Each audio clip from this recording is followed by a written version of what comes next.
নমস্কার দর্শক, আমি রোজিনা রয়েছে আপনাদের সঙ্গে। যে বিষয়টা এই মুহূর্তে দাঁড়িয়ে পশ্চিমবঙ্গে বারবার করে যে কথা বারবার করে বলা হচ্ছিল যে কখন খরচ হবে, কখন খরচ হবে, জমা হয়েছে কিন্তু খরচ কখন হবে, সেটার কথা বারবার করে বলা হচ্ছিল। কিন্তু শুভেন্দু অধিকারী দেখিয়ে দিলেন, মাননীয় মুখ্যমন্ত্রী তিনি এখানেও সৃষ্টি করলেন যে যেভাবে নারীদের উপর অত্যাচার হলে তার পরিণতি কি হয়, তার ভয়ঙ্কর পরিণতি হয়, তাকে এনকাউন্টার করেই শেষ করা হয়। যেটা এই মুহূর্তে যোগী রাজ্যে চলছিল, উত্তরপ্রদেশে সবাই বলছিলেন এখানেও চলুক, ডবল ইঞ্জিন সরকার চলছে, তাহলে কেন নারীদের উপর অত্যাচার হচ্ছে? সেই শিক্ষা কার্যত শুভেন্দু অধিকারী দিলেন। প্রভাস মণ্ডল, যিনি মেন অভিযুক্ত, যিনি দেখিয়ে দিয়েছিলেন ওইখানে পড়েছে, ওইখানে লাশ ছিল, কার্যত তাকে এনকাউন্টারে কালকে এনকাউন্টার করা হলো। যারা এখন বলবেন যে কেন এনকাউন্টার করা হলো, বাঁচিয়ে রাখা হতো, বাঁচিয়ে রাখতে পারতো, আমি বলছি ঘটনার সাথে সে যে যুক্ত ছিল না, নিরপরাধ, তাকে এনকাউন্টার করা হয়নি। সে কার্যত এই মুহূর্তে দাঁড়িয়ে সে মূল অভিযুক্ত। সে দেখিয়ে দিয়েছিল গলায় পা তুলে মেরেছিল, কিভাবে মেরেছিল। এমন কি মেন কেন অভিযুক্ত আপনাদেরকে বলছি, আপনারাও ভাবুন যে সে 10,000 টাকার বিনিময়ে মেয়েটাকে যদি আজকে ধরিয়ে না দিত, তাহলে তো মেয়েটাকে আজকে খুন হতে হতো না, মেয়েটার ওই ভয়ঙ্কর পরিণতি হতো না। তাহলে কার জন্য দুঃখ করছেন, কার জন্য মায়া কান্না কাঁদছেন? এই বিষয়ে আমি তামান্নার মায়ের সঙ্গে কথা বলার চেষ্টা করেছিলাম।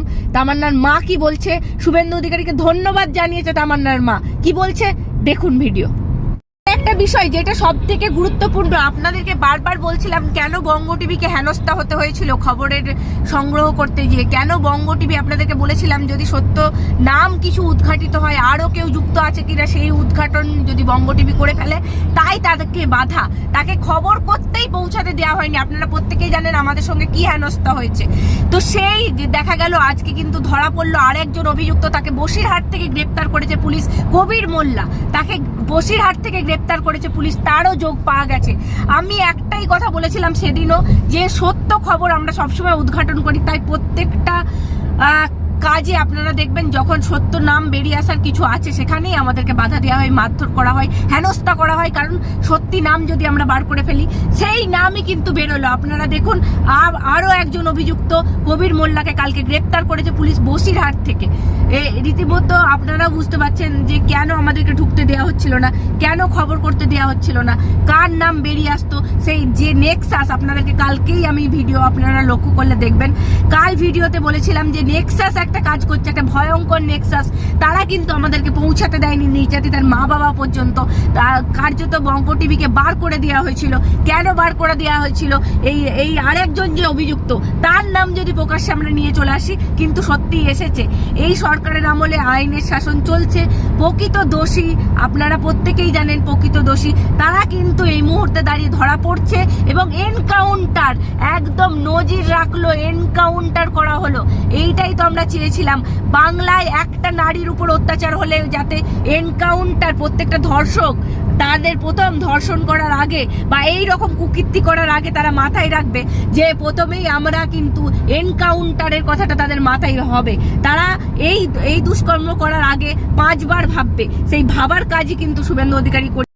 কি বলবেন দর্শক, অবশ্যই কমেন্ট বক্সে কমেন্ট করবেন, নজর রাখবেন বঙ্গ টিভি। হ্যাঁ কাকিমা, আজকে কার্যত বারুইপুরের যিনি ধর্ষক তাকে এনকাউন্টার করা হলো, আপনি কতটা খুশি? আমি তো একটা মায়ের কোল খালি হয়েছে, এতে খুশি হওয়ার কিছু নেই, কিন্তু একটু শান্তি পাচ্ছি, আর সেই মাও একটু শান্তি পাচ্ছে যার কোল খালি হয়েছে, যে ওনাকে এনকাউন্টার করা হয়েছে। আর এখনো যারা দোষী আছে, এখনো যে দোষীগুলো আছে, তাদেরকেও এমন ভাবেই এনকাউন্টার করা বা ফাঁসি দেওয়া, এই 7 দিনের মধ্যেই যেটা করার করতে হবে, না হলে আবার ক্রিমিনাল বাড়তেই থাকবে। মানে এই ধর্ষকদেরকে একটা চরম শাস্তি দেওয়া হলো। হ্যাঁ, ধর্ষকদেরকে চরম শাস্তি দেওয়ার দরকার ছিল, কিন্তু আমাদের টিএমসি সরকার দেননি। তো এই সরকার দিয়েছে, এই শাস্তিটা দেবে তবে ক্রিমিনাল কমবে। মাননীয় মুখ্যমন্ত্রী শুভেন্দু অধিকারীর উদ্দেশ্যে কি বলবেন? আপনিও তো একজন মা, কি বলবেন? আমি ওনাকে ধন্যবাদ জানাতে চাই যে উনি এসেছেন, তাই ক্রিমিনালদের শাস্তি হচ্ছে। তার জন্য ওনাকে আমি ধন্যবাদ জানাতে চাই। কাকিমা আর একটা জিনিস, আরো যারা 3জন অভিযুক্ত আছে তাদেরও এনকাউন্টার করা হোক, আপনি এটা বলতে চাইছেন? হ্যাঁ হ্যাঁ, আমি একদম এটাই বলতে চাইছি যে আরো 3জন আছে, তাদেরকে এনকাউন্টার করা হোক, তাদেরকেও এনকাউন্টার কি ফাঁসি দেওয়া হোক। তবে ক্রিমিনালরা আর ভয়ে আর এমন কাজ করার সাহস পাবে না। অনেকে আবার বলছে কেন এখানে কি উত্তরপ্রদেশ, কেন এনকাউন্টার করা হলো, তাদের উদ্দেশ্যে কি বলবেন আপনি? তা যারা বলছেন তাদের কি মা বোন, তাদের কি কেউ নেই?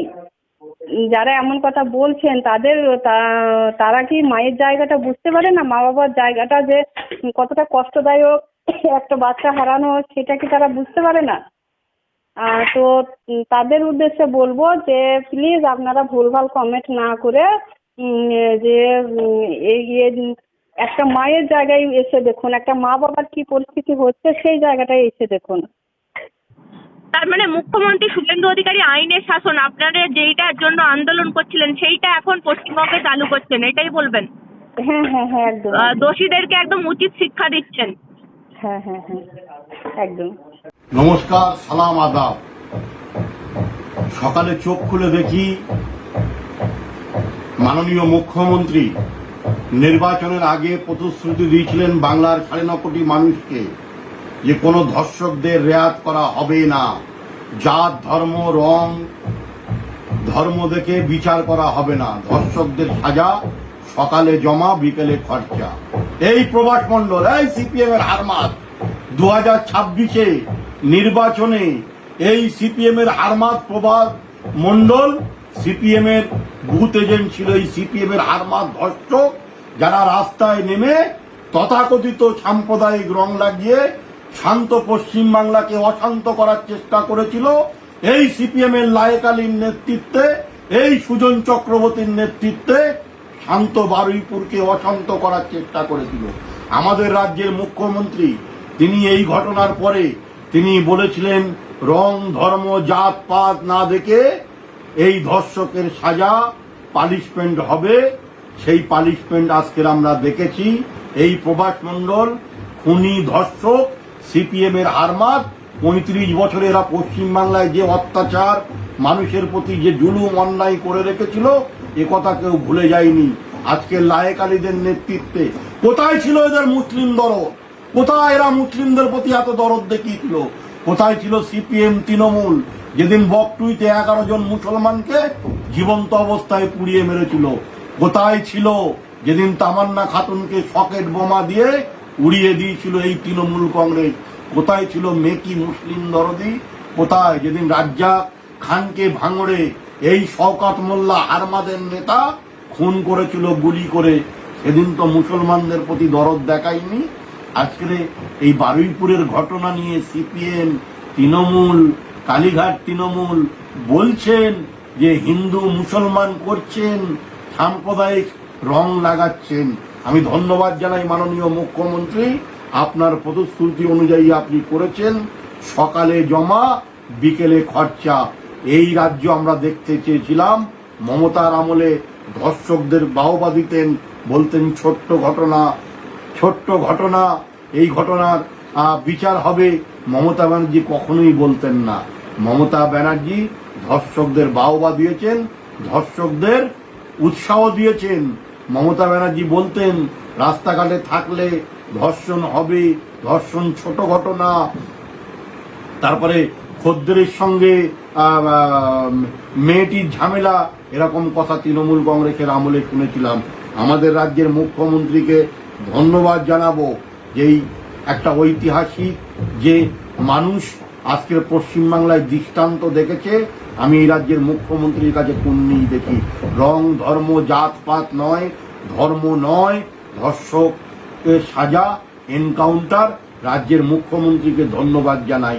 এই সকাল আমরা দেখতে চেয়েছিলাম, সেই পরিবর্তনের মধ্যে আজকের আমরা দেখেছি নতুন সকাল ভারতীয় জনতা পার্টির নেতৃত্বে। অন্যায় করলে কাউকে রেয়াত করা হবে না, কেউ ছাড় পাবে না।